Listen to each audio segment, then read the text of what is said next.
উপস্থিত হৈছে এটাৰ কাৰণে যোৱা কেইদিনমানৰ লগতে মমবাতি প্ৰজ্বলন কৰিব বিচাৰিছোঁ।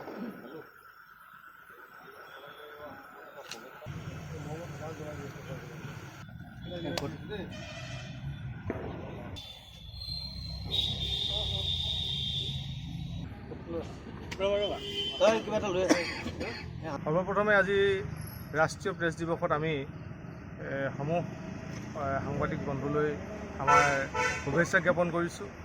নিৰ্ভীক, নিৰপেক্ষ আৰু নিষ্ঠাৰে কাম কৰি যোৱা বহুতো সাংবাদিকে নিজৰ জীৱন তুচ্ছ জ্ঞান কৰি জীৱনকো নেওচি আনৰ বাবে জীৱন আহুতি দিবলগীয়া হ'ল। সেইসকল মহান সাংবাদিকলৈ আমি সোণাৰী চৰাইদেউ জিলা কংগ্ৰেছৰ তৰফৰ পৰা আৰু যুৱক কংগ্ৰেছৰ তৰফৰ পৰা আমি গভীৰ শ্ৰদ্ধাঞ্জলি জ্ঞাপন কৰিছোঁ।